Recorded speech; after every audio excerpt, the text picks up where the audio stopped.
Middle East, particularly in those nations that have been suffering some demonstrations in Libya, reports of many more people being killed.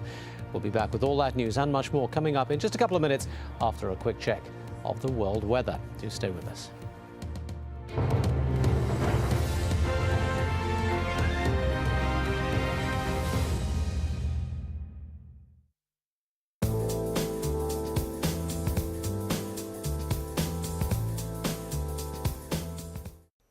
Hello again. Well, still for South America, there's lots of wet weather with us at the moment. Here's a satellite picture, and you can see these bright white areas of cloud here in the west, particularly heavy there just to the north of Lima. Torrential downpours out of that, and that won't help the flooding situation that we've seen in many of these South American countries over the last week or so. So yet more wet weather is on the cards over the next few days, and not only for the western parts of South America, also further east as well. For the northern parts of Brazil, it's going to be very, very wet, and also down further south through parts of Paraguay and into the extreme southern parts of Brazil as well. Buenos Aires, though, here we should get away with a fine day, and it will be warm, 29 degrees our maximum. A bit further east, and of course here, we've still got the remains of a cyclone with us. This one is Benguisa, gradually now running away towards the southeast. It's still throwing lots of wet weather, though, around Madagascar, heaviest in the east there, and also for the northwestern parts. And then this links all the way back through Tanzania and across into Angola. Torrential downpours out of that as we head through the next couple of days. Meanwhile, up towards India, and for most of us here, it's fine and dry, just a bit of cloud there in the east. But really, it's the northern parts and through parts of Pakistan and Afghanistan where we've got lots of wintry weather at the moment. Here in Doha, though, it's going to get a bit fresher.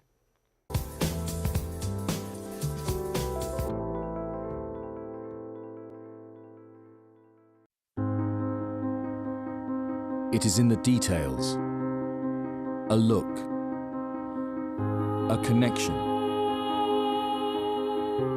The moments that reveal the truth. Award-winning documentaries from critically acclaimed filmmakers. Witness documentaries to open your eyes. At this time on Al Jazeera. Without context, words can lose their meaning. Al Jazeera's coverage of the Israeli-Palestinian divide makes a complicated story easier to understand. Al Jazeera, every angle, every side.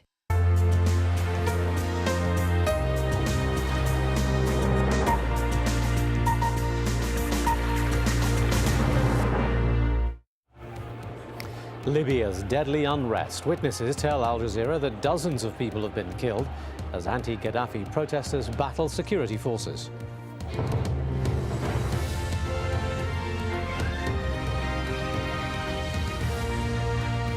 Hello, you're watching Al Jazeera live from Doha. I'm Taimur Nabili. Also on the programme, new bloodshed in Bahrain as security forces attack protesters for a second time. Hundreds of thousands in Egypt celebrate their revolution, and the military says it will not tolerate further strikes. Those against.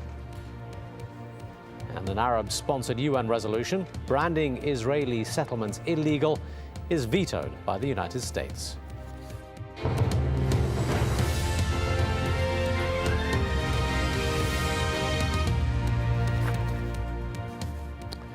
Well, a doctor in eastern Libya has told Al Jazeera that he thinks more than 70 people have now been killed in the battles between security forces and the people who turned out on the streets to oppose the rule of Muammar Gaddafi. The centre of the unrest has been the country's eastern area, the region's biggest city, Benghazi in particular. Reports from there say the security forces have now been driven out of the city, and they've also left the surrounding centres of Al-Baida, Shahat, Darna and Tobruk. But in the capital, Tripoli, where the leader Gaddafi retains support, the streets are said to be quiet for the moment. Al Jazeera's broadcasts into Libya have now all been jammed on several frequencies. Our website has also been blocked. Bernard Smith reports. A series of funerals for protesters killed by security forces in Benghazi. 14 people were shot dead on Thursday, according to a privately owned newspaper. The city is the focal point of demonstrations against Libyan leader Muammar Gaddafi. international media access to the country is limited, the outside world is heavily reliant on what Libyans manage to upload on the internet. The funerals were a consequence of these protests in Benghazi 24 hours earlier. Gunshots can be heard crackling through the air as the authorities try to suppress the crowds. Scenes of dissent on this scale are unprecedented in a country Gaddafi has ruled unchallenged for more than 40 years. What's happening in Benghazi is a big massacre. People are being killed on the streets. People are demonstrating peacefully. They are asking for a decent life, not more than a decent life. There is in front of me, in front of the main court in Benghazi, more than 50,000 people. While Libya is oil-rich, its eastern parts are more impoverished. WikiLeaks cables from US diplomats suggest that Gaddafi deliberately allows poverty and unemployment to rise here, weakening opponents. By contrast, in the capital Tripoli, Gaddafi appeared at a rally held by supporters. If you hold a country in an iron grip, adoring crowds can be quickly arranged. But analysts say the colonel does enjoy genuine respect in parts of Libya away from the east. And unlike Egypt, Gaddafi has petrodollars to pour over social problems. Bernard Smith, Al Jazeera. Well, Mohammed Bougaygis is the chairman of the American-Libyan Freedom Alliance. He joins us now from Washington, D.C. Thank you for being with us. As Bernard was mentioning there, not only is Al Jazeera broadcasting being blocked in Libya, but clearly very few foreign journalists are allowed into the country too, and little is getting out. Do you have any information from sources inside the country as to what is going on?